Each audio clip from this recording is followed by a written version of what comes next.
Kenneth Gibson, followed by Dean Lockhart. Thank you, Presiding Officer. Compromise, collaboration and consensus are an integral part of the budget process and the work we strive to do here in Parliament. In these challenging times with a tough economic climate and a real terms cut of over £211 million to our resource budget, courtesy of the UK Tory Government for the forthcoming year, producing a balanced and fair budget for Scotland is no mean feat. Nevertheless, the Finance Secretary has delivered a progressive and responsible budget, determined to ensure a health service is fully equipped for the future. And that is why this budget increases funding for frontline NHS boards, with a real terms increase of £208 million.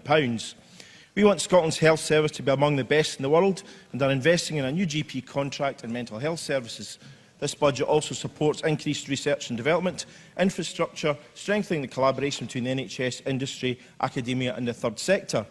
And after years of pay restraint, thousands of nurses and healthcare staff will benefit from a minimum pay increase of 3% for staff earning up to £36,500, welcomed by the Royal College of Nurses in unison.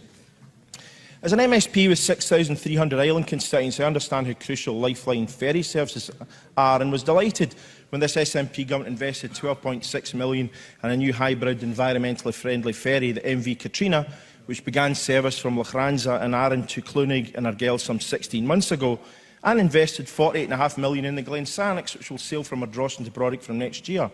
Having lobbied hard for such investment, I congratulate Liam MacArthur and Tavi Scott.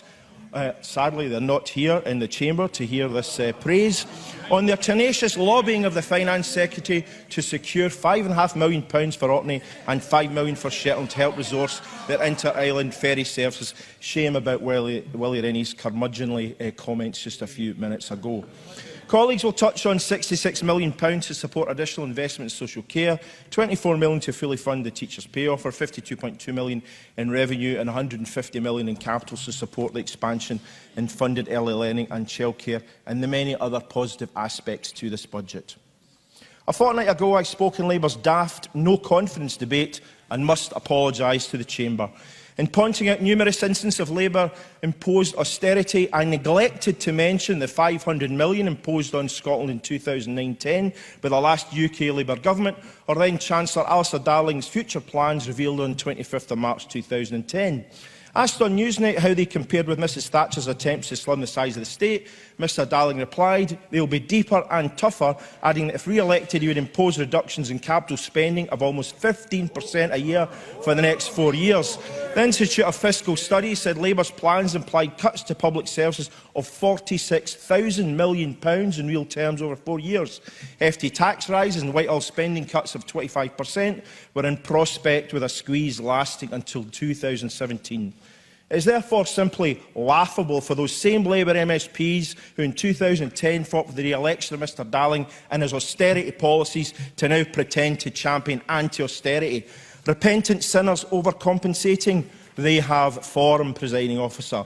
Labour's proposals, like so many, I waited patiently for a glimpse of Labour's tax plans after James Kelly said Labour will take adequate time to put forward its proposals. In fact, we had little time to scrutinise these meagre dabblings. For Labour, it was about playing to the gallery, nothing for the economy, transport, justice, environment, etc. Not only is the total revenue they say they would raise by their proposals a fantasy, many of their suggestions would not raise any revenue this coming year. What does that say to families? The people of Scotland merit genuine engagement and debate, not political posturing and gesture politics. The behavioural impact of Labour tax rises? No mention of it, even though James Kelly sits in the Finance Committee where it was discussed. To be fair, his campaign too, what I believe turns back the clock in the fight against sectarianism, kept him busy, and I understand some of the old songs are already being sung again.